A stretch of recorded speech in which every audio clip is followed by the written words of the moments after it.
Day, signing day in college football, and here to break it down, USC. We are SC writer for the Rivals and On3 Network. We're also the host of Locked On Trojans. Of course, we're part of the Locked On family. I'm Locked On Rams. We have the Locked On Trojans here, and it is one of the most exciting, one of the busiest days in college football. And USC made a major statement today, Mark. And by the way, if you're going to check your phone throughout this entire interview, I would prefer that in the event that something big happens. As we talked about before the show, you still have Henry dealing with the news that Brian Hartline down in South Florida taking that job, learning on his way to school that Hartline's no longer at Ohio State. Of course, that big 5-star from modern day. But Mark, just initial thoughts about the big flip that USC got today, a 4-star from Ohio State is now headed to USC. How surprising were you of that development? How big of a play is that for the Trojans? So there's been a little bit of smoke behind the scenes going on with this flip for about a week now. Caden Dixon-Wyatt staying home. He's from Northern California, from Oakland, went to high school down there at Mater Dei. There's been some smoke. And so am I surprised? Not as much as I would have been had I not known about it, but it's a pleasant surprise for USC to all of a sudden say, you know what, Ohio State? We're going to keep him home. We're keeping that fence around Southern California. We're going to keep those best players. So, yeah, it's great. It just what it did is it pretty much guaranteed USC will finish with the #1 ranked recruiting class nationally. And that's a huge, huge step for this program, trying to get back to, where they belong on the mountaintop in the national championship conversation at the end of the year. And just the general outlook of this class, it's a massive class, as you pointed out. You got quantity and quality in this class, 34 commitments, 33 high school recruits, 1 JUCO prospect. But it feels like the theme of this class is USC getting back to its roots and recruiting Southern California the biggest way possible. Who are some of the standout recruits coming from SoCal to USC? So let's just stay with Mater Dei. You've got the #1 tight end in the country, Mark Bowman. USC, I'll use the term, outbid schools like Georgia and Texas for his services. You've got Tom Tapui, who is the defensive tackle from Mater Dei. We mentioned Caden Dixon-Wyatt. Then you stay in-house. You got the guys from Sierra Canyon, guys like Brandon Lockhart, Madden Reardon. So you're going after the guys that you need to replace in the secondary. It's just all around. USC has hit wherever they needed to. They went out of state, and they got the top cornerback, maybe in the country, but definitely from the state of Ohio, and Elbert Hill. You got the top running back from the state of Ohio, Sean Alston. So there you're going into the Buckeyes' backyard. You're pulling out those guys. Deshaun Rideau, the running back from Oaks Christian here in Southern California, he's staying home. You've got Samote Katuana, the defensive end from CIF champion Santa Margarita under Carson Palmer. You went out and got 5-star defensive end rush edge Luke Wafel from New Jersey. It's USC is putting like you said, they're putting a fence around Southern California, and then they're going out and they're cherry picking those top guys from around the country, kind of like what Pete Carroll used to do back in the day. And back when Pete Carroll was the head coach, USC was kind of rolling. Oh, yeah. The golden age, I'll never forget growing up. I mean, it was USC everything. Snoop Dogg's at practice. Will Ferrell is raising the sword. You got Reggie Bush and Matt Leinart. Just a golden age for USC football in the modern era. And I like to bring that up because when I'm growing up, I'm looking at USC recruits and I'm looking at the big top 5-stars. I mean, going back to names like Joe McKnight and Robert Woods and Mark Sanchez, Patrick Turner, those Matt Barkley, just top-level 5-star recruits that it felt like USC would just roll out of bed, and all of a sudden they had 3 or 4 of them before the class even got rolling. Who is that guy for this class? Because there's been a lot of talk about the quality of this class, tons of 4-stars, but then you got Kenai Pepe, a top-level offensive tackle from the IMG Academy. Is he that crown jewel of this class, and how high are you on him, Mark? So he is definitely one of those crown jewels. He is definitely up there. He's one of the more higher rated players in this class.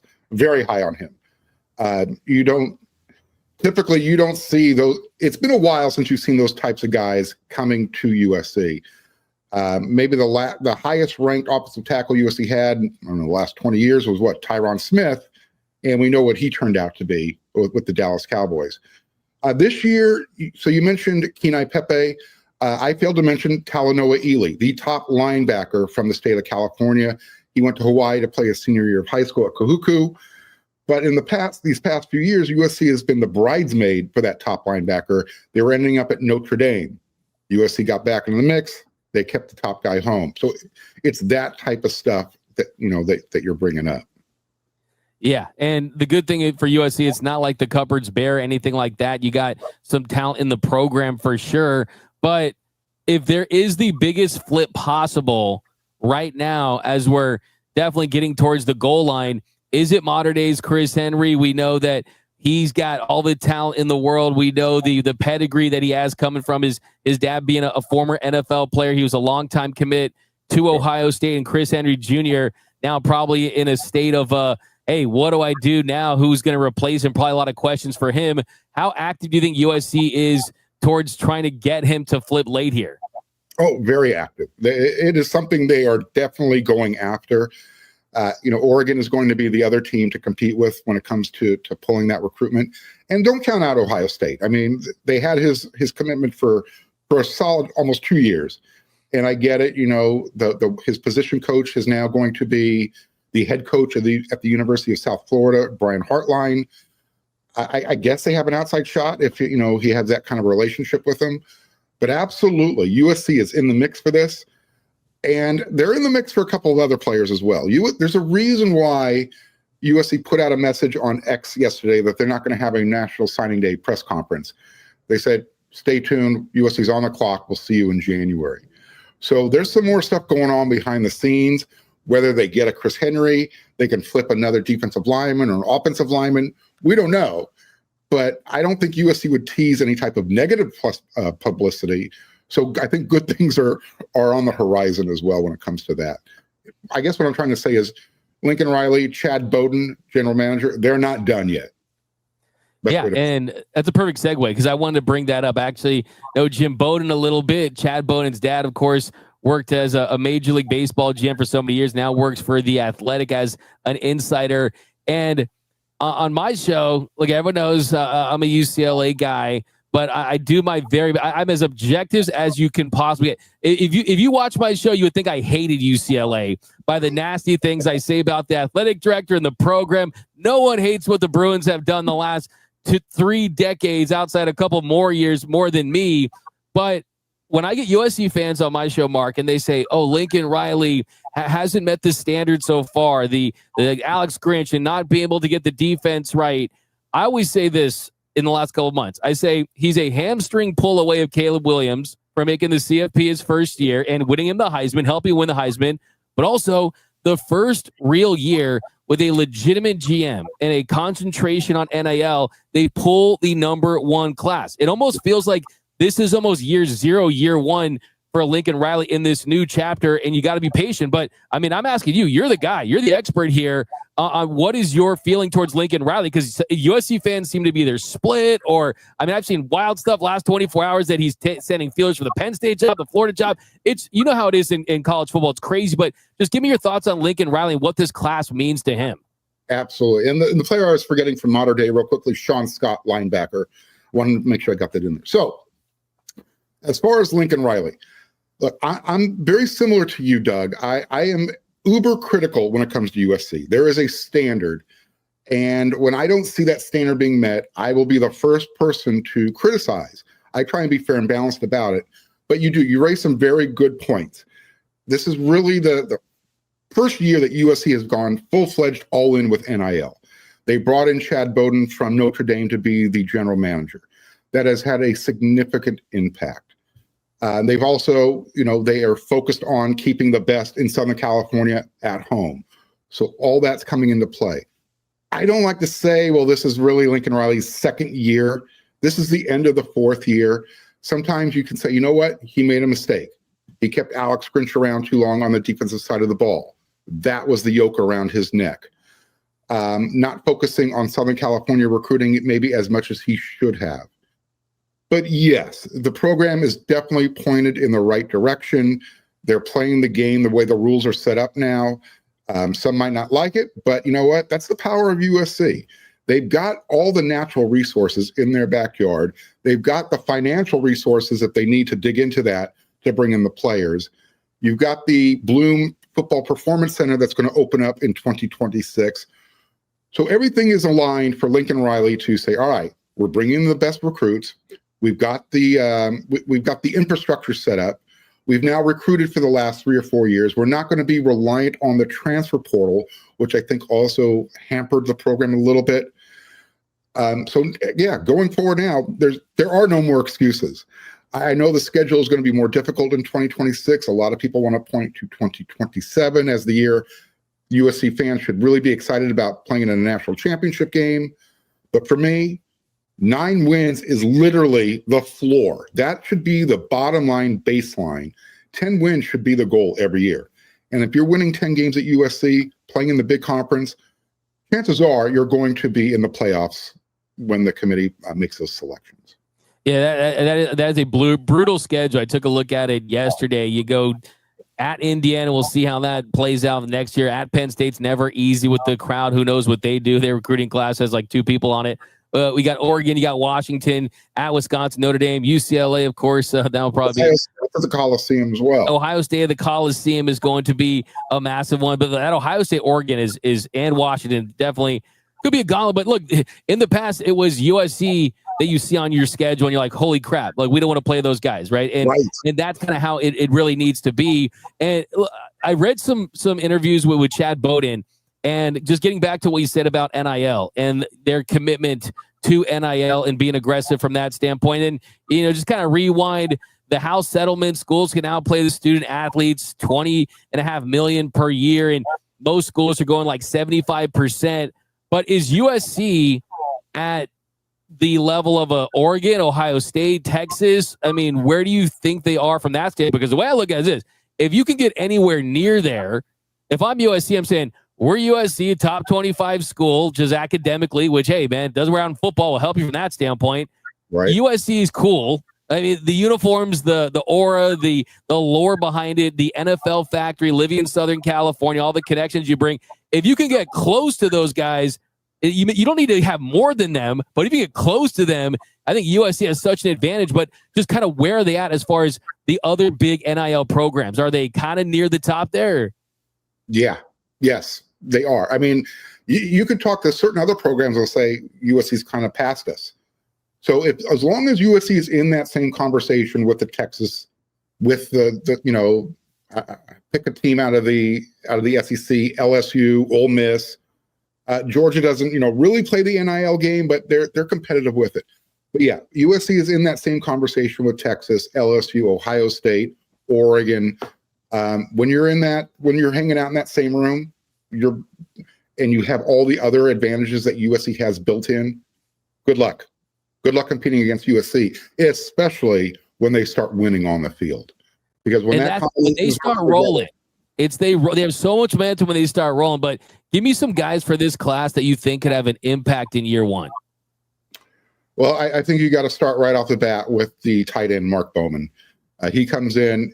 There's going to be immediate playing time for him, and if he is everything that he's cracked up to be, definitely one of the guys that can play right away. I think at linebacker, you got to talk about Talanoa Ely.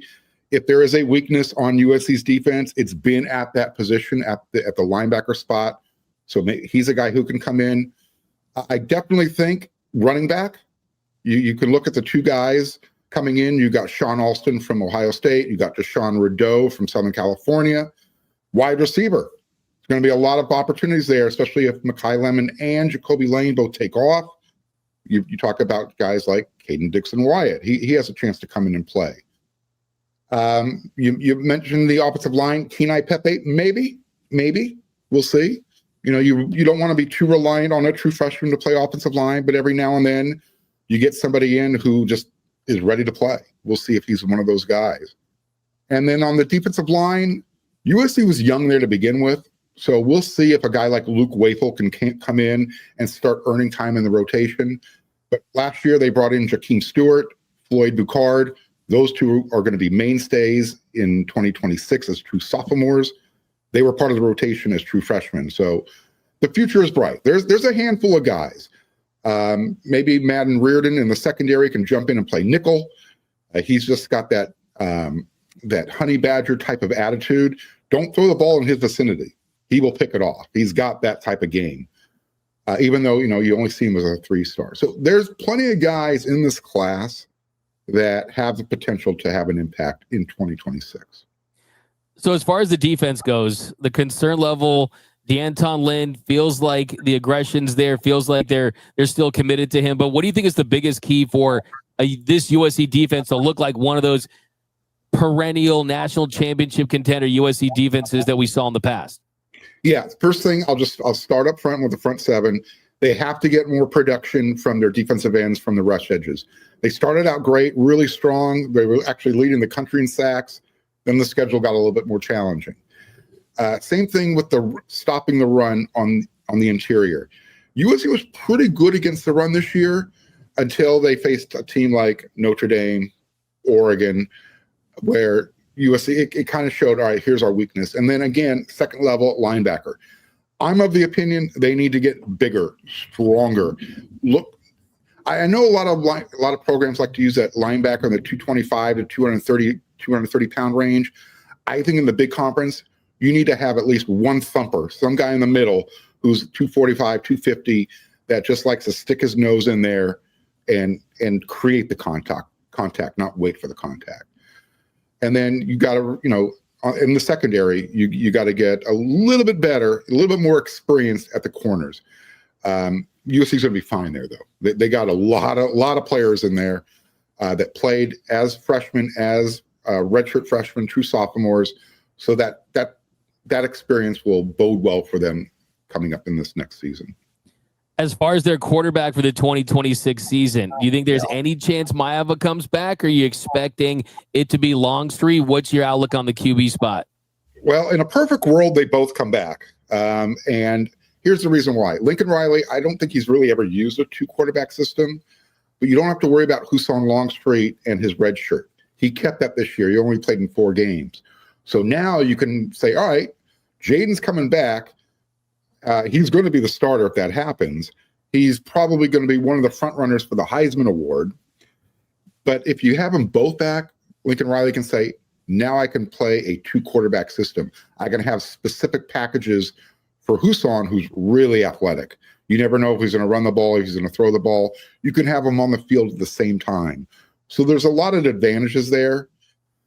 If Jaden decides to go to the NFL, now we've got a whole new ball game. Now you have to go to the transfer portal. You have to find a quarterback with some experience. Otherwise, you've got Longstreet. He'll be a redshirt freshman. And you got Jonas Williams coming in as a true freshman out of Illinois. You probably need to have someone with a Sam Heward type of experience. Maybe not the guy who's going to jump start and become a starter, but someone you can say, all right, if I need to, I got him, back here. We'll see what happens. It's a rich person problem. You like the problem you have, but Coach Riley has to make a decision on which direction he wants to go.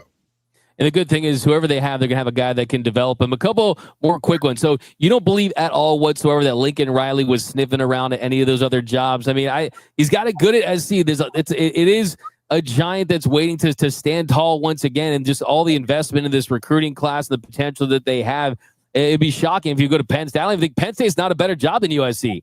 Florida's not a better job than USC. So it doesn't make any sense to me. But what say you to those wild rumors? I don't even know if they're even worth talking about. Just I see them on Twitter, I see them on the message boards. It's almost fun to talk about. But what's your reaction? Think it's just ridiculous and silly? No, I wouldn't say it's ridiculous and silly. I understand the concern. I mean, in today's college football landscape, look, Lane Kiffin, he had it. He had it made at Ole Miss. They're going to the playoffs. They're 11-1. They could build a statue for him right now. But he's taken a couple more $1 million to go to LSU. Why? What is he going to get there that he can't get at Ole Miss? Bigger brand name?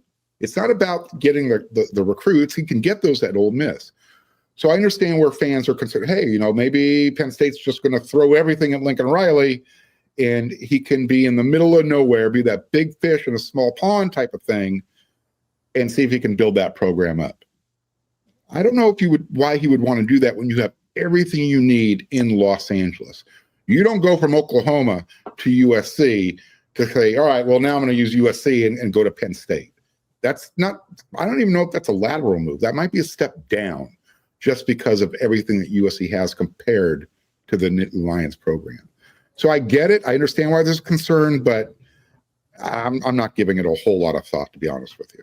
Yeah, the only way that you could argue that USC isn't a top 5 job is if they didn't have their NIL together. And now they do. There's no doubt about the fact that it is. And I think, too, just from he just looks like he fits USC more than he would fit Penn State. And I think Florida is, they're spinning their wheels down there. So I totally agree with you. All right, last question here, Mark. Unrelated to recruiting. You can only wear one USC football player's jersey for the rest of your life. Which USC legend are you going with and why? So if I say number 42, most people think Ronnie Lott. When I say number 42, I'm thinking Ricky Bell. That was the first USC Trojan as a young kid. And I said, whoa, I like what that guy's doing. Unfortunately, he's not with us anymore, but it would be number 42. And if people want to confuse Ricky Bell with Ronnie Lott, I'm good with that. I'm fine with that. 2 legends. Hey, that's a clean jersey. 55. It's tough not to go with 5 for Reggie Bush, but hey, look, I like that they went back to the stripes, but that era with the kind of they brought those back. Those are super clean too. But thanks again, Mark. We appreciate all you guys out there, USC fans. If you don't already, definitely subscribe to his podcast. It's the #1 daily USC podcast, Locked On Trojans, and read all of his work and analysis on the Trojans at wearesc.com, part of the On3 and Rivals Network. Mark, go back to work, go do your thing, and enjoy the rest of this signing day, my man. Doug, thanks for having me on. Let's do this again. Everyone, you know what to do. Locked On USC, wearesc.com. Take care. I can't go that far, but I just kind of did. But all right, there we go. You tricked me into it, Mark. But all right, man. See you later, my man.